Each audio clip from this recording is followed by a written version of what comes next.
Weather pattern we have ongoing right now. I'm going to talk to you about that over the next couple of minutes, exactly what's going on. Well, what we have down to the south of us is a mesoscale convective vortex, and this is pushing to the north. So it's actually bringing all this rain and thunderstorm activity from south to north, and individual cells are popping up and moving from southeast to northwest. Now, we do have a very intense thunderstorm that is not severe because it is not producing up to 65-mile-an-hour winds just yet, but it does have some weak rotation with this. And let me switch over to a closer radar, which is further southeast, which is the Fort Smith radar.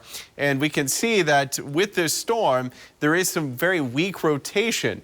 And the stronger rotation of that storm is in the mid-level of it, not at the surface. So when we use our radar, we're a little further away, so it looks a little further up and sees that rotation. But if you get closer down to the ground, you see less rotation at the surface. So that means there's not a tornado, or unlikely to be a tornado on the ground at this point in time, southeast of Gore. However, it is a very intense thunderstorm, and it is going to produce a lot of heavy rainfall. There is the potential for some very small hail with this storm.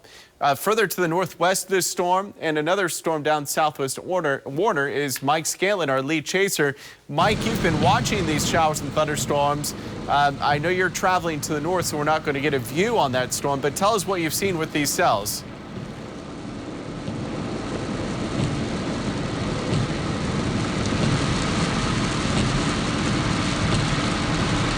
With Mike, but we'll be checking in with him. We'll be watching him as we go through the rest of the evening hours as we watch these storms across east central Oklahoma. And so this is the cell right now. New severe thunderstorm warning now just came out.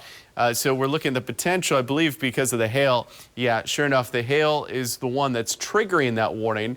And the potential exists as you head into Weber's Falls, Gore, Nachitown, 559, Aqua Park, 617, Paradise Hill at 620.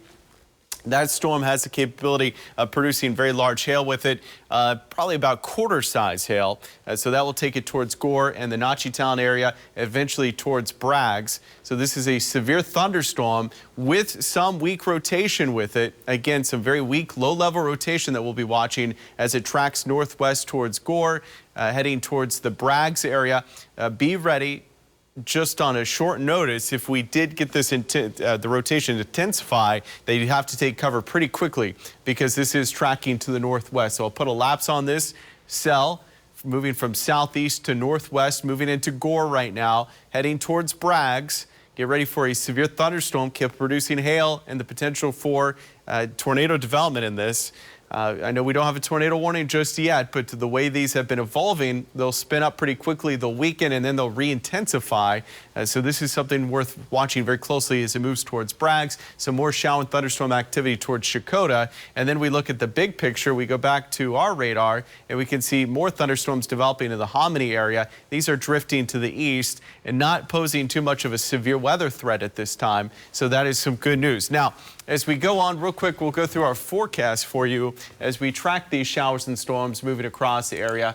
They will continue to evolve into a big complex as we go through the next several hours. It will produce some heavy rainfall and some gusty winds as well, and the potential for flash flooding. So we'll be watching this very closely as we go through the remainder of the evening hours.